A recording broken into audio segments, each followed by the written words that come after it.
everybody.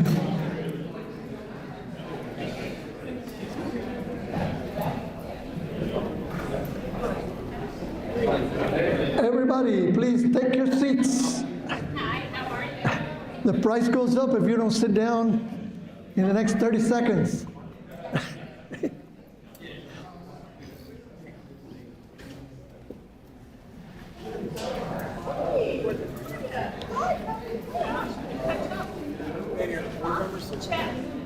Those are reserved for you.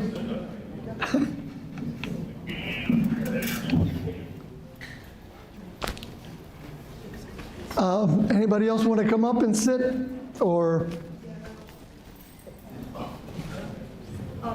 There are cookies back there. There are, yeah. Stay away from the cookies, they're mine. All right, should we get started? All right, welcome everybody. This is not my first time doing this, but it's been a while. So if I screw up anything, just give me a little break and I'll come back and try to fix it. I am very honored to be back serving as your interim county administrator. And I hope it won't be too long. I think the board is going to start interviewing very soon, and they have some great candidates, so we'll see how that goes. But I'll be here as long as they need me. So tonight, I guess I'll better hold this. So this is one of our town hall meetings. The next town hall meeting is Thursday, the 27th. That'll be at the Residence Inn at the Notch. And then on March 31st, we'll be at the administration building for the District 2 and 3. 27th is 4 and 5. I've always recommended to people that come to any of the town halls to go to all three of them, because they're very different, and people in each district have different needs or wants, and it's always good to hear what the other end of the county wants.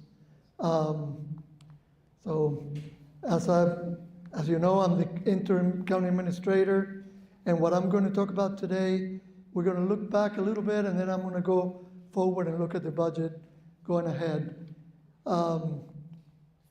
If you look at this this slide, this is our general fund expenses from 2018 through the proposed budget for 25 and 26, because we don't have the actuals yet for 25, but you can see the growth in our budget in a few years. So most of our growth has been in public safety, which is where people tell us they want or need growth. And we have, during all this time, we have kept the tax rate at 53 cents. Of course, the assessments go up every year, and we've been using that to keep our budget balanced. If you look at this slide, the thicker blue line is Goochland. And you can see the other localities have gone up and down a lot over the last few years. Only Amelia is below us in tax rate. But what I think is telling about Goochland is we've been very steady over the years, and I think it shows in our AAA ratings and the way our county is considered one of the best run counties in the country. So that's that steady tax rate, if you wish. Proposed 26 budget. Here's the board, and I'll introduce them now. I think they're all here. Behind you there is Jonathan Christie. He's the supervisor for this district, District 1. Shaking his hand now is Tom Winfrey, who is in District 4. District 4 is Charlie. Okay, I'm sorry.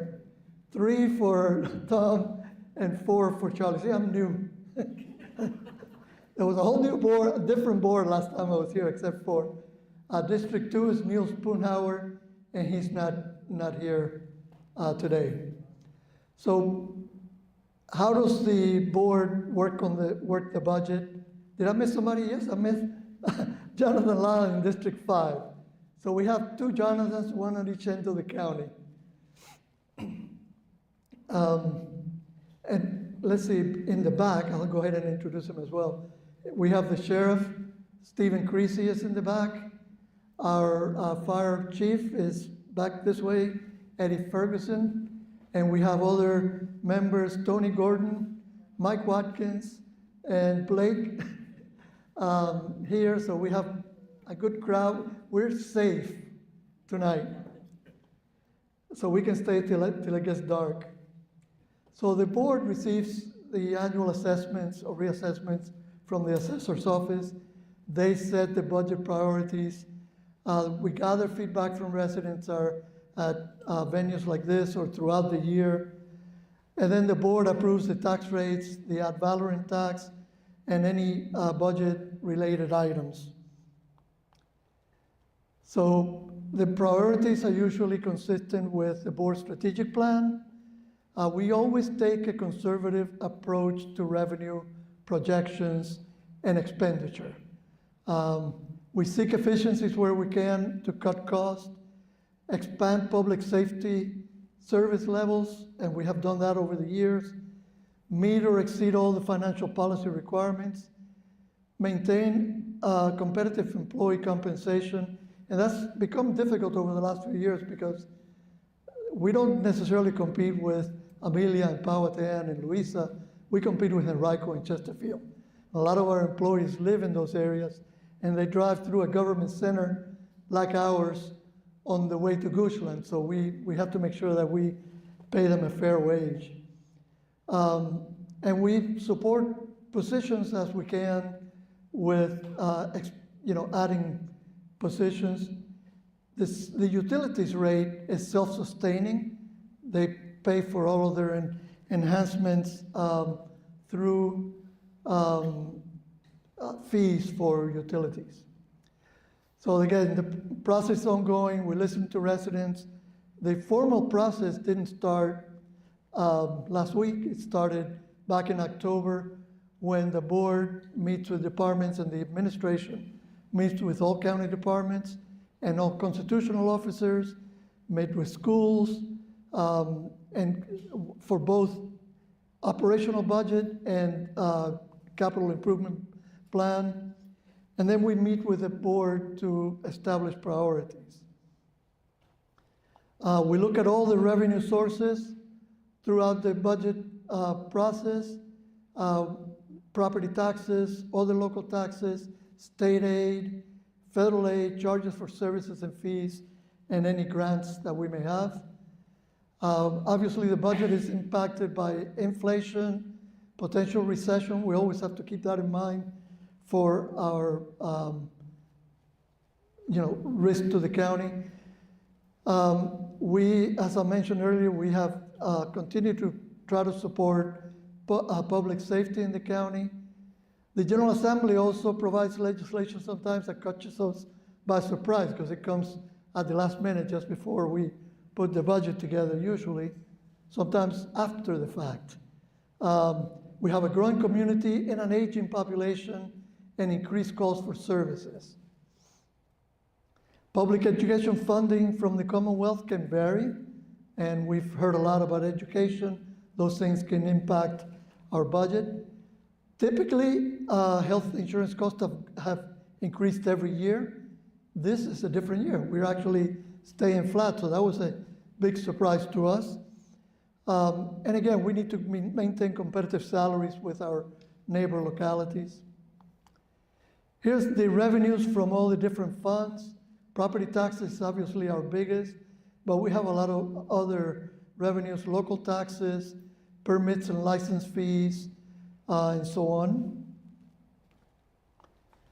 So the assessed values this year, which is our major category, in 24, it was 8.62 billion in assessed values. This year is 9.6 billion, so it's a 980 million increase, so about 11.4%. Our expenses, general government expenses, what we're proposing in 26 is on the column there. The variation from 25 is on the right, and it's we're assuming a 10.2% in our budget proposal. Pretty much everything is up, except for community development and debt service.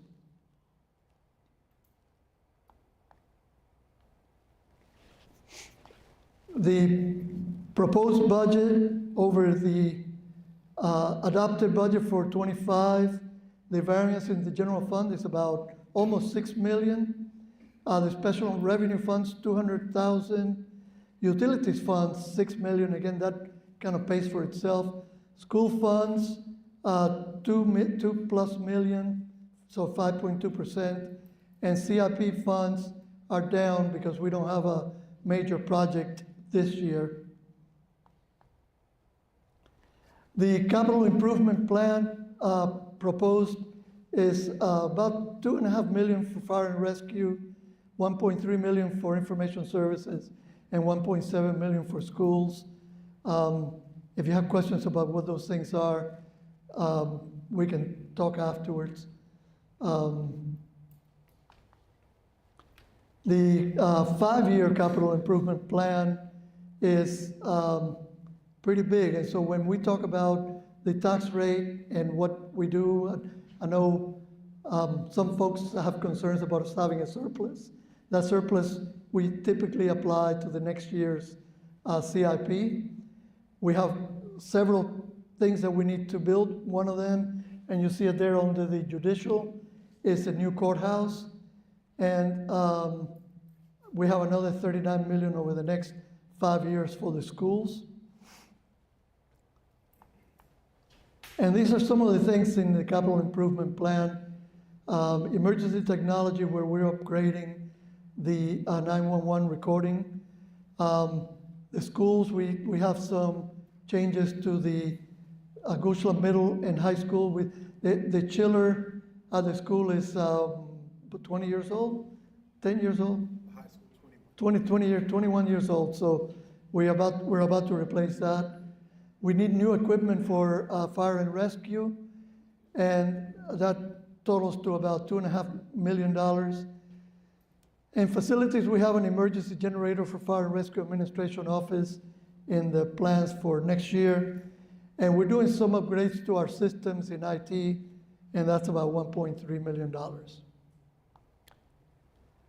So what are some of the key items in the budget this year?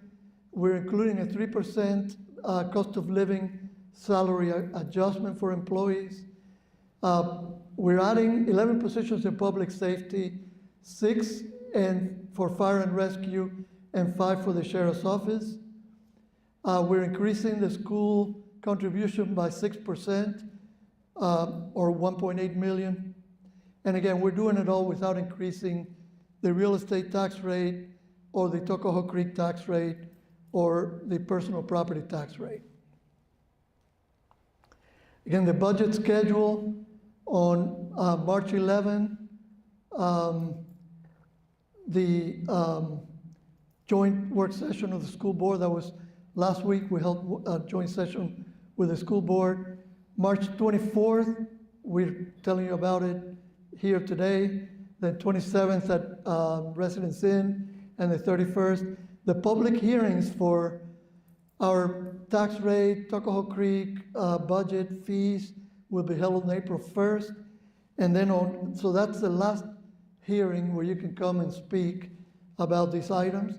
Obviously, we'll be around and listen to any major things that need to change. But on April 15th, we adopt the budget as hopefully as proposed on April 1.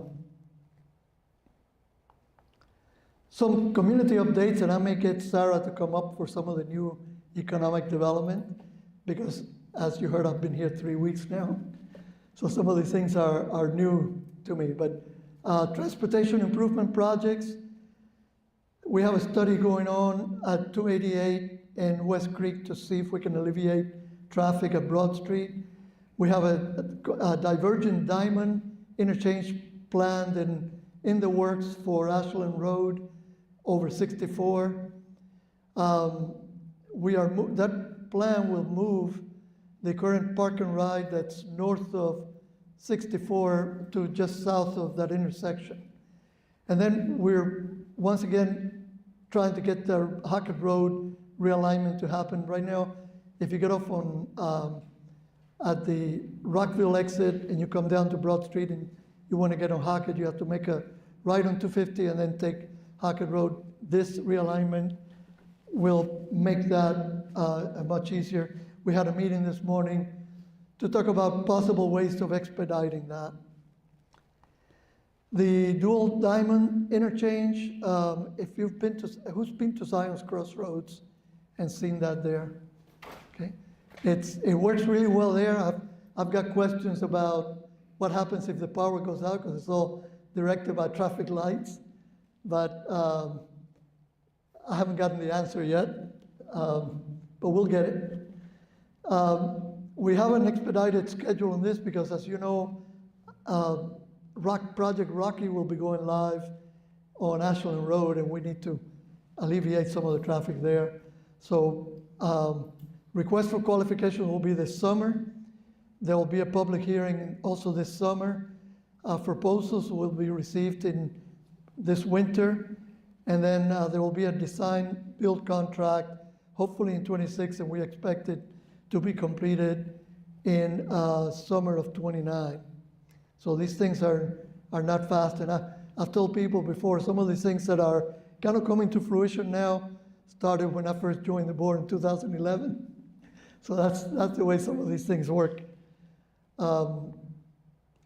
If you ever take the Oilville exit in the evenings after work, and I've done it before, it's a nightmare. And if you're coming a little too fast, like happened to me once, you might run into cars all the way back to the rest area. And that's because of the way that intersection is, cars have to stop for all the traffic. So what we're planning there is a roundabout to make that easier. And then we also are planning if you've taken the roundabout at Fairgrounds Road and 522, we hope that in a few years we'll be able to take that directly all the way to Route 6. Right now you have to take the roundabout, go to Route 6 on 522 and then make a right turn. And that will also do some other things, and Sarah's back there, so I better say it. It will open up a lot of possible commercial development in that area in the courthouse where it's needed. This is where the Hackett Road alignment would be. We have a lot of smart scale projects coming up. Goochland actually received the most funding for the most projects in the entire state. And Neil Spoonhauer has been a big pusher for these projects with his role on CVTA and now Jonathan on the TPO. We used to get, when I first joined the board, we used to get about $80,000 a year for road maintenance in Goochland. And there was one year where the Elk Island Bridge was kind of taken out by a storm, and it cost us more than $100,000 to fix it. So that wiped out all of our budget. And that budget also goes to removing snow. So we were in a tight bind.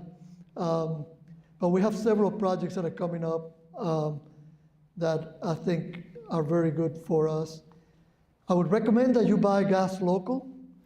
And the reason is that there's a tax on gasoline that if you buy it here in Goochland, it comes back to us and we can use it for transportation projects. And so we have received already $9.2 million through that Central Virginia Transportation Authority. And that's huge for us. As I mentioned, 80,000 back in 2012 and now 9.2 million over the last couple of years. If you're here in District 1, you probably don't care about these projects. This is our water main in the, our water, sewage and water mains in the east end of the county. Again, these are all paid for with utilities funding. We had a few years ago, we had a major leak in one of these pipes and we've replaced them. The water line upgrades are complete. The sewer construction is complete. And we've really met our needs there. And we started replacing our grinder pumps in the fall of 2024. So we're working on the master plan, utilities master plan. I know Mr. Lyle has some questions from citizens about that. We hope to have it completed by this summer. The current update will include water supply alternatives, expanding services to Oilville. Again, all of these are kind of out there, they're not necessarily approved. And then improving our system resilience. We've had a couple of water leaks this year, and what we find is that if we have to shut off a valve, we end up cutting off a lot of customers down the line. So we like to have a way to work around those leaks so that nobody is without water for very long. We had, if you recall, and if you got questions about this at the end, I'll bring folks here that are more familiar with it. There was a water outage in a flood in Richmond that got into the water treatment facility, and it was flooded, and the city didn't react quickly enough. They eventually went to Henrico. Henrico kind of sat on it for a little bit because they didn't think they were impacted. We're pretty far away from the city, but we get water from Henrico, so when Henrico issued a water boil warning, we kind of had to take the same action. So I'm not sure that it was ever at risk, but we had to take action. We distributed water to citizens, so to make sure that they had drinking water. And we started the communication process as quickly as we could. Again, if you have questions about it, I'll be glad to cover it, but I know it didn't impact folks in this room, most folks in this room, except those that live in the east end of the county. Firefly, broadband. How many of you have gotten Firefly yet? One. So hopefully by the end of the year, we'll have a lot more. But so this is a fiber service available to all the customers of Central Virginia Electric Co-op already have the Firefly service. Others are coming, and if you look at this, this chart, the blue areas are already in service. The beige, I guess, I'm not sure, I'm not good with colors. The beige is where main lines splicing is happening. If you've driven around Goochland, you've seen on the power poles, you've seen coils of wire, and that is Dominion has been running the middle line. And so the middle mile is what they call it, and they have to bring it down to the ground and connect it. But they didn't have approval from the SEC for some of this until recently, so they're still there on the poles. And then after they bring it down to the ground, then Firefly or whatever service is coming to that area. Firefly, Port 80, and Rappahannock Electric are doing the final connection. The green means that it's engineering, it's in the engineering process, and the pink, whatever that color is there, is where they're doing the data collection. Again, this is kind of the schedule. So a lot of these folks, and this project was paid with many different grants. So you'll hear of the VITA, RISE, Reconnect, and so it's been a cumbersome thing. When I ran for office back in 2011, I promised broadband, and it's finally happening. It's one of those things that takes a while. Firefly is having a virtual town hall on March 27th at 4 p.m. You can go online to fireflyvirginia.com, town halls, and you can sign up and you can participate online.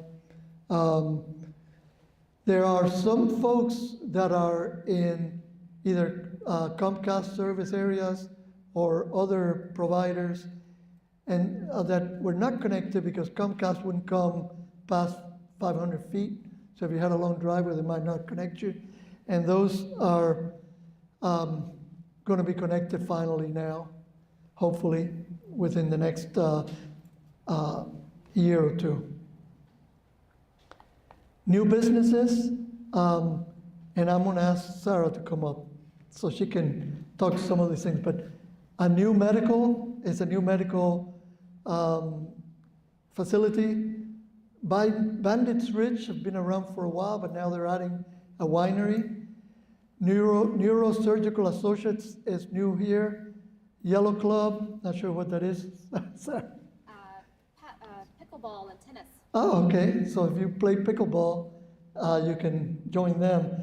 The Richmond Gastroenterology, I've been having some heartburn problems. I'm going to see them actually Friday morning. Although the Dunkin' Donuts is what causes it, I think. So some of these things hurt me, some help me. But maybe they can come up with a solution for me. And then Youthful Beginnings. What's Youthful Beginnings, Sarah? Estheticians, so Botox and Oh. vaccine and all that Oh, other so stuff. That maybe I'll sign up with them too. in the Goochland Courthouse area. Yeah, okay. I may have to sign up for that before the gastro stuff. What's more important? How you look or how you feel, isn't it? All right, so then some of the new things. Sarah, you wanna come over here? The microphone won't reach, but I'll let you talk. Yeah, so for those that don't know me, I'm Sarah Worley, Economic Development Director here at Richland County, and just to talk a little bit about the work that I do helps our tax revenues stay at 53 cents. My job is to recruit commercial development into the county, which does help expand our tax base by providing machinery and tools taxes, business personal property taxes, and then commercial values are rated higher than residential. So in getting into some of this, so we have some new industrial buildings that are going on Ashland Road. This is Axial 64, it's 335,000 square feet of speculative industrial space on Ashland Road. And it should be built, it's under construction now, they are leasing and or for sale starting now and should be fully built next year. And then of course Project Rocky, everyone has heard of this at this point. It's a multi-story e-commerce facility. It's going to be operational in 2026. This is one of the main reasons which prompted the accelerated divergent diamond. So that is under construction now. And then I-64 Industrial Park, now this is at the Oilville interchange. This is a 14-lot small industrial park. It straddles the Goochland-Hanover line, so there's 9 lots in Goochland and 5 lots in Hanover County. And this is, the lots range anywhere between 4 to 8 acres. So these are really folks that want to do an office warehouse that needs a laid out yard. And then we also have some buildings coming in Midpoint Industrial Park. Since broadband has become available at Midpoint, we've really seen a lot of more interest out of that area. So these are 2 new buildings for sale or for lease in Midpoint, and these are geared towards small businesses that need office warehousing space. And then HG Meats, this is a meat processing facility. It's a very unique kind of agricultural-based facility that is coming in off of Haydensville, and so now our local farmers can have a place to take their cattle and have them processed, packaged, and then they can pick up the meat for sale.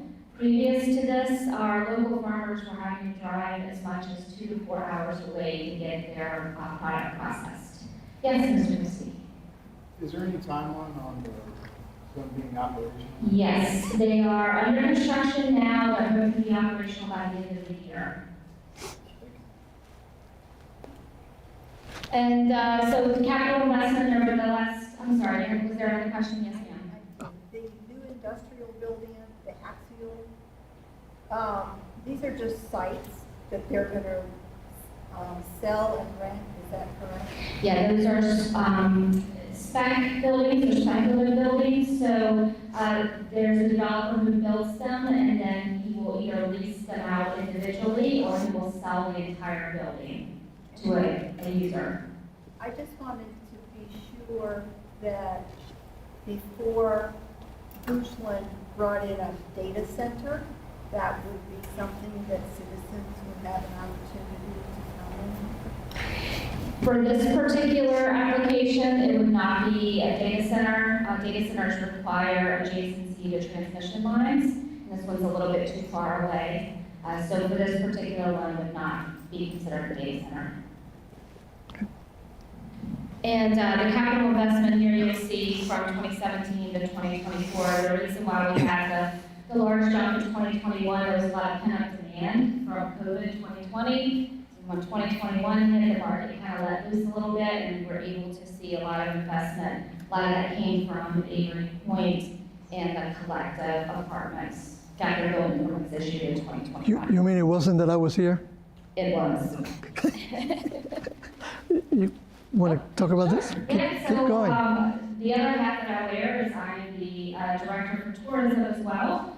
And so we've really made a push recently to get visitors to come, Goochland citizens and visitors outside of the county, to come and visit the locations that we have in Goochland County. We have Goochland's Guide to Food, Beverage, and Fun. It is if you scan the QR code, it'll bring up a website. It has a full listing of all of the tourism activities. So you've got restaurants, you have craft beverage makers, you have historic things, you have parks, you have river accesses, just to kind of keep in mind of the fun things to do in Goochland. In addition, in conjunction with the Goochland Economic Development Authority, we have what is known as our Open Rewards Program. So you can sign up, shop at certain local businesses here in Goochland County, and receive 5% back to go to another local business. So it just kind of, it incentivizes folks to shop local.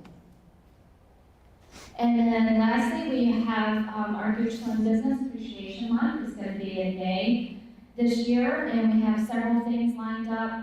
The board will be adopting a business resolution at their meeting on May 6th, and then the Business Appreciation event will be held at May 8th at Kindred Spirit Brewing, and then May 16th, the Goochland Business Center is going to have an open house.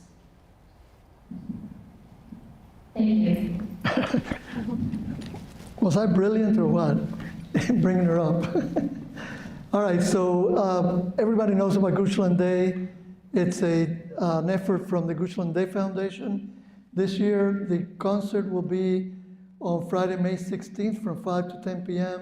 Saturday is the parade starting at 10 a.m. There's still room if you want to sign up with a float or to march in the parade. It's always a fun event. Parks and Recreation has been working on a master plan. I don't know if any of you participated in the meetings held by our Parks and Rec director. And if not, you might get a survey where you can respond on what things you would like to see from Parks and Recreation in the coming years. This year we have a lot of events at Tucker Park. Well, starting with April 19th, an Easter egg hunt. Then a night at Tucker, we have several concerts. In April, the Slate River Band. In May, Exit 38. In June, Permanent Vacation. That's where I'll be by then, probably. 7/25, July 25th, the Eclectics. The 29th, Dakota Kenzie, and then the 26th, Blair's West. And our Director of Parks, Tom Cock, is here if you want to ask him any questions or make suggestions at the end of the meeting. He'll be able to answer them. We usually do a document shredding and hazardous waste collection, And this year, we'll be doing it on June 7th at the Goochland Fairground property. A lot of people might not know where that is because there hasn't been a fairground building there for years. But it's right by the Food Lion Shopping Center at 522 and Fairgrounds Road. And you can see the list of items that you can bring. How you can serve, and Michelle here has been working a lot with GLE over the years. You can provide feedback to us. You can submit interest in serving as a board appointee to a board or commission. You can volunteer in many departments of interest. You can serve on a nonprofit board. Come to town hall meetings and board meetings. We offer a lot of programs. Participate if you can, donate time, expertise, and financial resources, not to the county, but to some of the local charities. Vote, that's very important. And of course, if you're so inclined, run for public office. How you can serve, again, there are 3 boards that need people now. One is the Board of Equalization, the local Board of Building Code Appeals, Design Review Committee. You'll find all of these on our county website. And there's an upcoming vacancy in the Goochland Powhatan Community Services Board. Again, if you go to our website, you can find it. Ways to stay connected, Sarah mentioned one. The sheriff now has an app that you can actually download, and you'll get notices when a road is closed or when something critical is happening in the county. Goochland at a glance, you can sign up your email and you'll get notices weekly or monthly. And again, you can do that also through the county website. You can sign up for notices. Here's a barcode, and they'll be in the handout if you would like to sign up for the sheriff's app. It's really a good app. Code Red, if you sign up for Code Red, you'll get notifications on any emergency situations in the county. So I hope you do that. And stay informed. We had several of those recently with the winter storms. And here's an update. This is Company 8 Fire Station, which is on Sandy Hook Road and Whitehall Road. It's coming. It's going for bids this fall. I love the look of the building. That's still a preliminary plan, but we hope to. We hope for it to open soon. It's less than a mile from my house. Can't wait for it to be there. Goochland County Fire Department, I don't know if any of you went to the grand opening for the training center, but we have a new fire building, and the fire department received an award from the governor's office for excellence in Virginia Fire Services for that structure. If you haven't been, I'm sure if you call the chief, you can get a tour, and it's a beautiful facility now compared to the way it was. Goochland Animal Care is still doing a great job saving animals. This past year, they had 574 adoptions, and the live exit rate, that's the number of animals that come in and leave the shelter alive, is 96.6%. And when you consider the total number of calls that they get, that is really great. Last year, they served 2,369 calls for service. And here's some of the animals there. Vincent Van Gatto, it's a cat that's there waiting for. And then Cuttlefish is a 2-year-old female. I saw her last week when I toured the facility, and she almost went home with me, but I can't do that at the moment. The adoption hours are posted there, 10 to 4 p.m., Tuesday through Saturday. On social media, we stream the Board of Supervisors meetings first Tuesday of every month, and the times are set at least 7 days prior to the meeting. They sometimes change from 3 to 2 and from 6 to 7, depending on how much is on the agenda. So, Dr. Kumari, if you'll come up, what I would like to do is please hold your questions till the end. and we'll be around to answer them. Let me, Pardon us, Mal Wardrobe Exchange.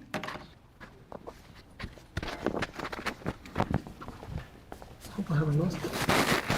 Thank you. You can clip that on and put it.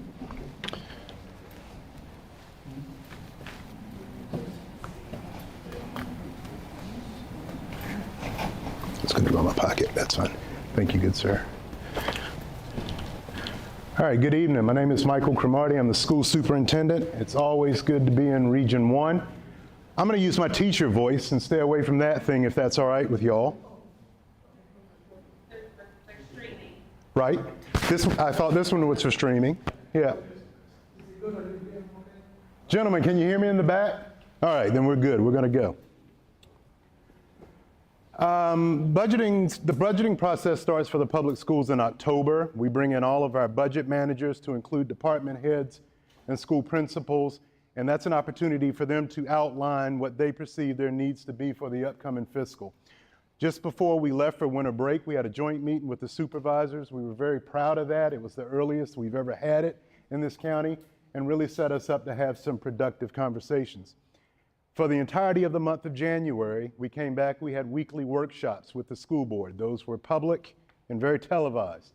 And those happened, I think we had 4 of those before I actually presented the superintendent's proposed budget and ultimately got that budget passed by the school board on the 25th of February, presented it earlier this month to the supervisors.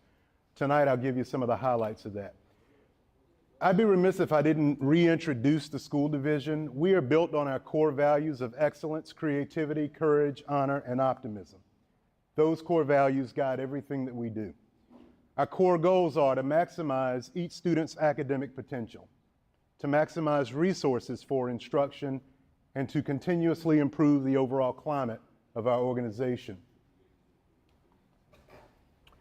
Our vision is simple: to inspire the next generation to make a positive impact. And supporting that vision is our mission of maximizing the potential of every learner. Personally, I'm guided by one thing as a compass, and that's that decisions are made in the best interests of our students.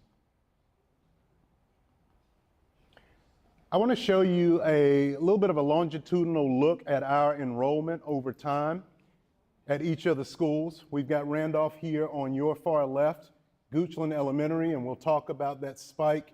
Byrd Elementary School here, the middle school, and then the high school. Naturally, we've realized a spike in enrollment at Goochland Elementary this year because we've opened a new facility with a larger capacity for students. And we've pulled students from either end of the county to sort of fill that process out through redistricting. So at the time that we ran these numbers, there were 509 students at Goochland Elementary School. Today, currently, there are over 520 students at that school. These numbers indicate our enrollment on September the 30th.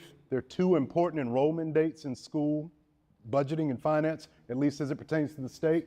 One of those dates is September the 30th. This is the number of children we have in our classrooms on the last day of September.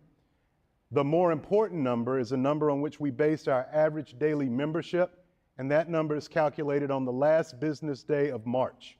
So that number goes in on Monday to the state. That number is a little more important because that's the number on which we're reimbursed for enrollment. Our September 30th enrollment was 2,643 pupils. I want to talk about some of the successes of our school division. We are an Apple Distinguished School Division. We're one of 18 in the entire country. Some may wonder, what do you have to do to be an Apple Distinguished School Division? Does that mean that you contract and buy a lot of Apple products? No, that's not how you get this. This cannot be bought. If it could be, I guarantee you there'd be more than 18 in the entire country. We are an Apple Distinguished School Division because of our innovation in technological instruction. We are a leader in the region and the state with what we're able to do with kids through the utilization of technology. So much so that last fall we welcomed 8 other school divisions from across the state here to spend a day in Goochland to walk along and see what we've got going along the lines of technology and innovation in our classrooms. For 7 years running, Goochland County Public Schools has earned the distinction of being the best in the metro Richmond area. That's something for which we should be proud. And we rank 12th out of 130 school divisions in the Commonwealth of Virginia. That is the highest single-year ranking that we've had for our school division. We're nationally recognized as a Special Olympics Unified Champions Schools Division. And any Friday during the spring, most Fridays during the spring, you can witness a unified event, either our students with special needs playing competitive basketball, or last week we had a kickball game that ended up being postponed at the high school. To show that we're good fiscal stewards of public resources, for several years running, we've received the Distinguished Budget Presentation Award. This is an award given by the Governor's Finance Officers Association. And Goochland is one of 10 school divisions in the entire Commonwealth that has had all of its schools accredited for over a decade running. The proof are in our results. These numbers indicate last year's pass rate, so they would be the yields from last spring's test cycle. In reading and English, we had an 82% yield, which rated us first in the region out of the 10 school divisions in the metro Richmond area and 14th in the state. High distinction.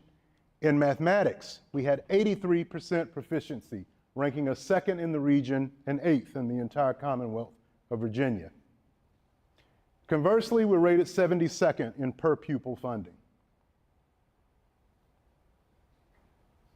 Our on-time graduation rate, 98%, almost unheard of. 98%. That does not mean that we have a 2% dropout rate. What that means is 2% of our children take longer than the allocated 4 years to earn a high school credential.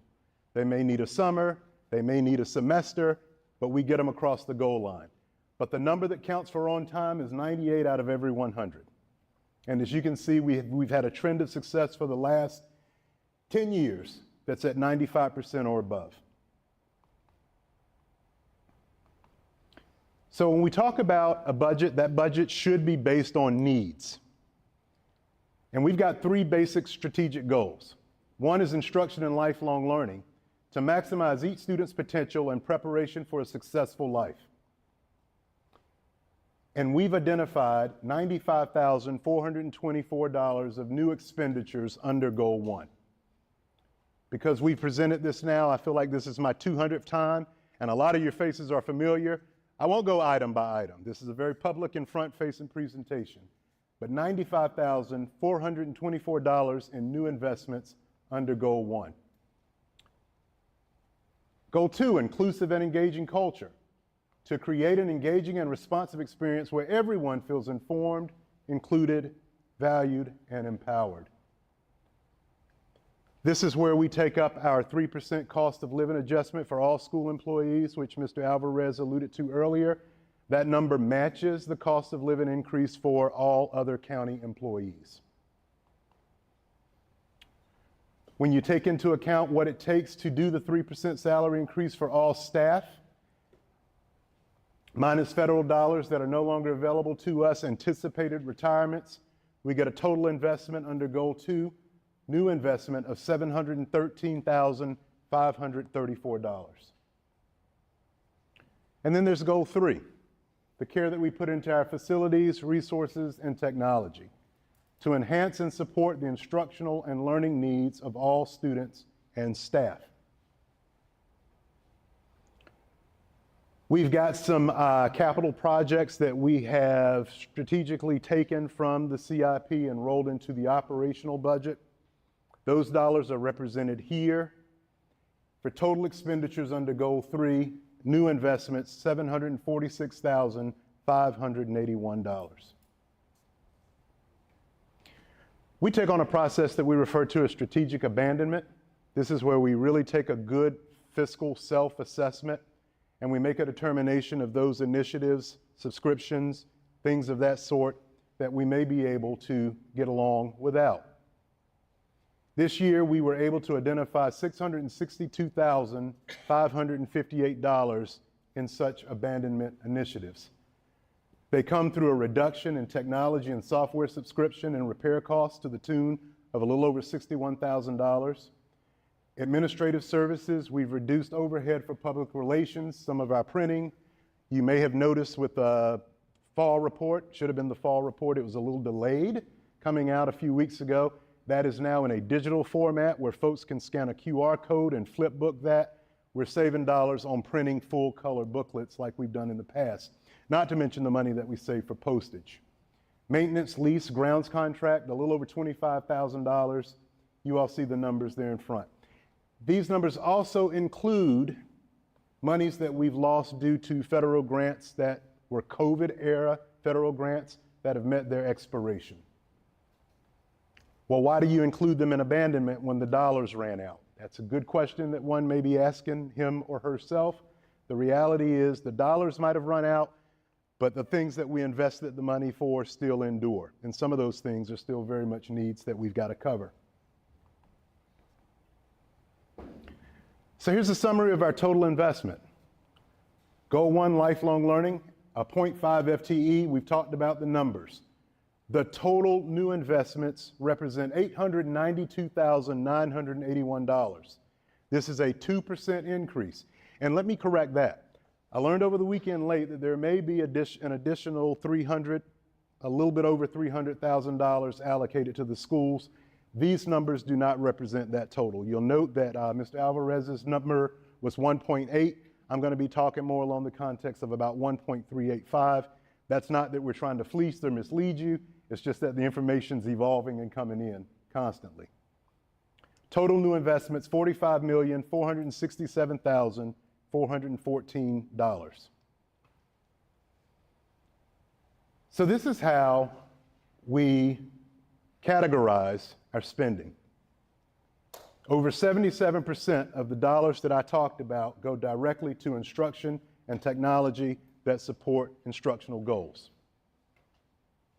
An additional 7% technology, 9% operations and maintenance, 7% transportation, and a little over 6% for administration and health. The remaining 71.1% instruction. When you take a look at our investments by type of expense, 84% of all of our dollars go directly to salary and benefits for our employees. 84% of the entirety of our budget is what's required to pay the professionals who work in our school system. A little under 8% is for supplies and textbooks, 4% for miscellaneous charges, and about 3% for capital outlay. So when we take a look at our funding sources, we budgeted based on a projected ADM of 2520. Now you'll note that our September 30 count was 2643.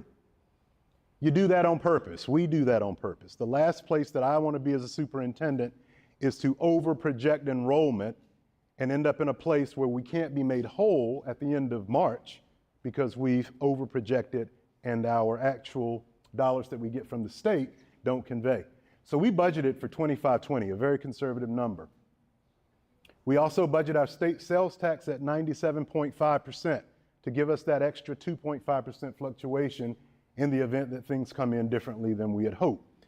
So the way it all shakes out, this is fiscal year 25 appropriated dollars for an ADM of 2480. This is fiscal year 26 proposed dollars. We're anticipating a slight growth of nearly 6% in state sales tax. All other state aid, slight reduction. More information came out today. There was a press conference at noon where things were outlaid. That number could change. But based on the numbers that we know to be true right now, we're looking at about a 0.2% reduction in all other state aid and about an 11% reduction in federal aid. So this is a graph that shows you our operating revenue budget. We're receiving $31,129,844 in county transfer, give or take $300,000 or so. About $6.5 million in state grants, about $4.3 million in sales tax revenue, and then we've got some other here that's represented. And I want to talk about that other that accounts for about 1.3%. We have some families who pay to have their children come to school in Goochland. They don't live here, they don't pay taxes here, but they pay tuition for those students to come to school with us. In addition to those families, and there are not many, and we're working to bring that number down. We've raised tuition over the course of the last couple years since I've been here, and we're not accepting students whose parents don't pay taxes in Goochland. That's a bad business model. We also bring in revenue from facilities rentals. If outside organizations want to use the high school auditorium, we rent that to them, there's a charge. So that accounts for the 1.3% there for other local dollars. And this is where the magic happens. When the total number of new investment matches the total number of additional revenue, you have a balanced budget. What I've represented tonight indicates a balanced budget based on the dollars as they were on Friday. We'll do an amendment should those other dollars that I've mentioned come available to us. And that is School Finance 101. So I will give you a pop quiz, not something that I've said tonight, but it's something that I've said in previous years. So in order to know this, you had to have been here before. What's the local composite index of Goochland County? Yes, ma'am. 0.8. What's the highest possible local composite index one county can have? 0.8. That means as the county determines us, we have a high ability to pay for public education, among other things. And that number basically is 80%. The state sees the local ability to finance its schools and other entities to be 80% of the overall cost of those entities. There are school divisions in the Commonwealth of Virginia that have local composite indexes that are as low as 0.27, 0.24. So conversely, the state would find itself obligated to pick up the tab for 76%, while the locale would be on the hook for the 24% in those areas. So Goochland is deemed to be a county of immense wealth, and that's how we end up with the formula that we have. I often talk about the all-in Virginia dollars last year that were granted to school divisions to help kids who have deficits through high-intensity tutoring programs and things of that nature. When it all shook out, Goochland's portion of that money was $264,000. A county that borders us to the east got $17 million of that same allocated pot of resources. I say that not to shun the county that lies to our east, but to show you the perceived inequities in how a high local composite index varies from a place that has a considerably lower local composite index. That's either reminding me to shut up or take my medicine. I'll do both. Any questions?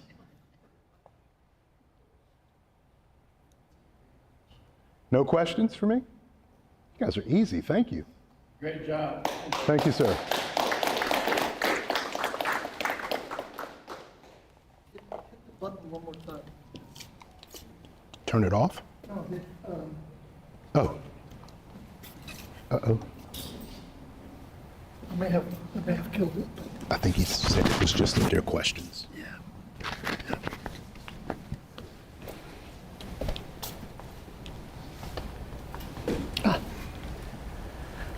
So we have some sheets in the back, and you can take a survey about the town hall meeting.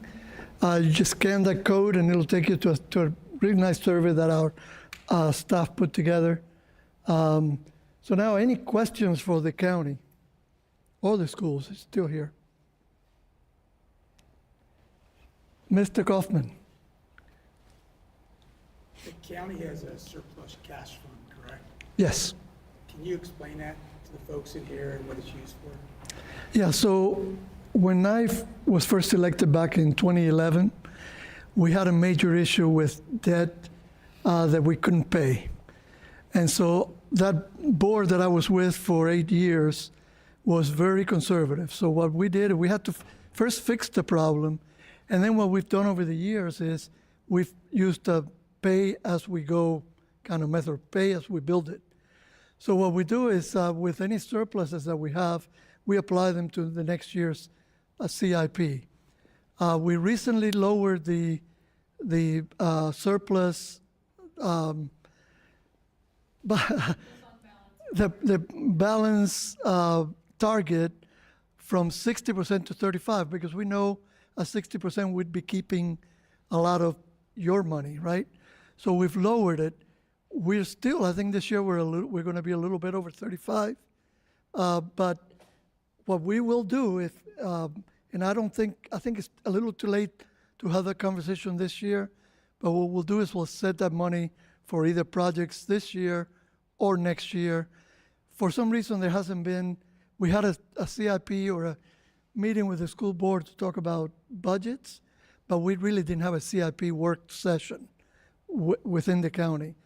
So we're going to do that in the next week or two, and we're going to talk because we have, we're talking about the Fire Station Company 8. We had issued bonds for that. That's going to be built. We had issued the bonds originally thinking Company 7, but that was put on hold because of the location. So now we're going to build Company 8. We still have to build Company 7. We have a lot of utilities needs, fire and rescue needs, and so we are, we're going to look at it and see if there's other funding methods we can use. Right now, we've liked that approach because we don't put any debt on our kids, and we inherited a lot of debt. That debt is coming down, so we're hoping now that maybe by 2031 we can eliminate the ad valorem tax. So that's something that was expected to be till 2040, but because of development in that area and so on, it's gotten better. So I hear you, and we've been working towards having a surplus. We don't really plan it, but we know we estimate our growth at a low level. This year we're estimating at 3%. Could we go higher? Yes, we could, but I prefer to stay conservative, and then if we get a windfall, we've never wasted it. We've made it very clear what we're spending it on. This Company 6 fire station out here in Haydensville, we paid with cash from multiple years of surpluses. So how much is in the fund right now? How much is in the fund right now, Carla? Well, depends on what fund you're talking about. We have allocated money, and we have some unallocated money. It's less than 35% of our budget for next year. So in the entire surplus cash fund, if the general fund is $100 million, you're saying there's only $35 million in it? Carla? Yeah, right now, there's about $60 million sitting in our total fund balance. So it's well above our 35%. Right. And some of those are allocated to future projects. How much of the $65 million is assigned? Assigned, I just looked at the figures today, but my head and figures don't always work. What do we have assigned, Carla? Off the top of my head, I don't know. I'd have to pull out the Okay, so if I have the I can get it to you. That's fine. If I have the opportunity before April 15th to show the board how they can reduce the real property tax rate to the effective rate, which is 49 cents, bring it down from 53 cents to 49 cents, would you and the board entertain listening to me to explain how that can be done without impacting the budget? Well, if you want the board there, it has to be a public meeting. You could speak at the April 1 meeting where we have the hearings. It might be really too late. I mean, I think it's probably too late now. We've already planned, with that extra money, we've planned on 5 new deputies, 6 folks for the fire department, 1 additional person for building inspections, and 1 assistant attorney. So those positions would then be in doubt, right? So April 1st, for example, public meetings. So I, as a member of the public, have 3 minutes to explain a very complicated budgetary impact in the county. So my question is, how do I go about communicating budget planning and financial services to the county where they can reduce the tax rate? I can't do it in 3 minutes. So what do you I recommend? have confidence in you. You can email all of us. I know you've sent several emails. Send us emails. You can send it to me and I'll get it to the board, or send it directly to the board and tell us what you would recommend. So my question is, if I can show you a way to reduce the real property tax rate from 53 cents to 49 cents, maybe not this year, Yeah. because the rate stays the same all the time, year after year. So if I can show you a methodology to do that, you're saying that you would listen. I would listen, Okay, thank you. and I think the board would listen. I think, like I said, we want to have a workshop, and the public will be invited to the workshop. Now, usually on workshops, we don't hear a lot from the public, but we could. And we, yes, so we can talk about, we can talk about the possibilities. So I think you have a board that doesn't really want to raise taxes, but when I started on the board, we were working mostly with volunteer firefighters. So we have increased, we more than doubled the number of firefighters. Same thing with deputies. We had a few, we didn't have quite enough deputies.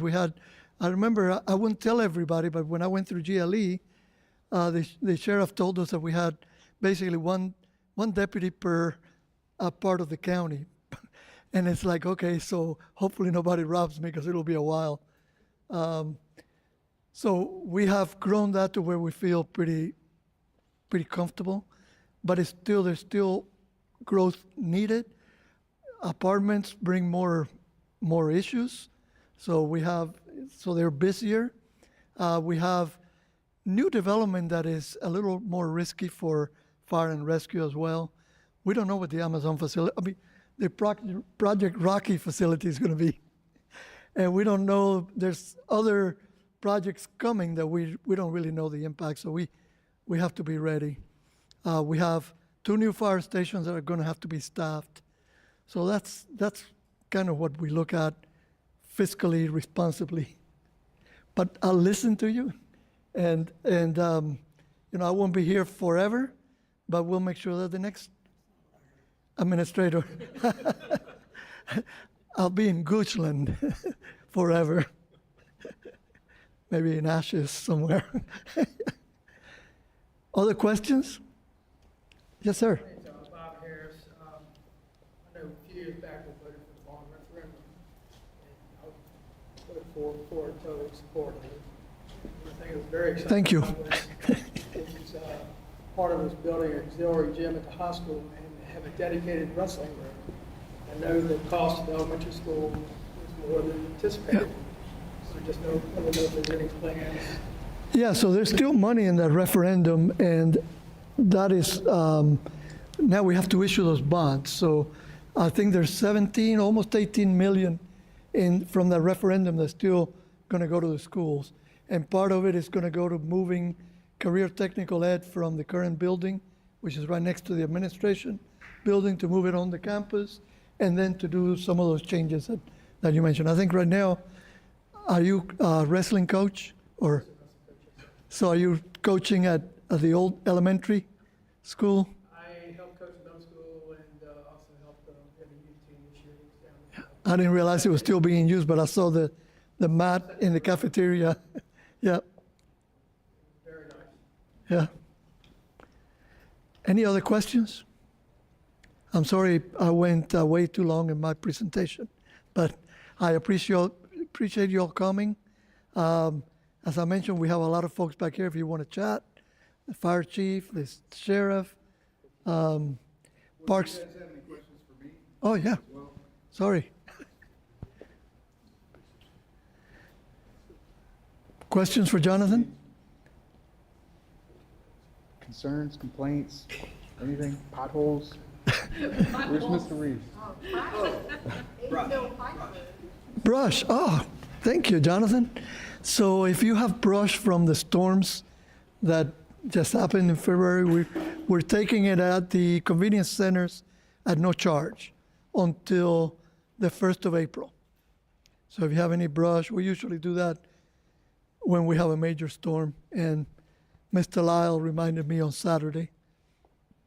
So it's all in process. And so if you have any brush, bring it on. Other questions? Carla, you have any questions? All right. Central High School, batteries. What? Batteries. Batteries? What batteries? Oh, there's actually, yeah, so. It's a science fair. Yeah, there's a proposed facility that has filed an application, but they're having kind of a rogue meeting tonight. They decided to go ahead and start contacting citizens, and I think they've created more concern than goodwill. But it's a battery facility to basically back up the power lines. I don't know what you call something like that. Unneeded. No. It's a battery storage facility, and of course we have concerns because I think it's 34 containers or container-sized batteries that go under power line. We're going to work with the owner or the developer to try to push it out a little bit and to get more understanding, and maybe try to get them to an industrial park. Yeah, Old Mill. That's close to you, isn't it? Too close. I know you guys are next to the power lines or close to the power lines. Yeah, so keep in touch because there'll be hearings coming up and all of that. So, okay. If no more questions, thank you all for coming.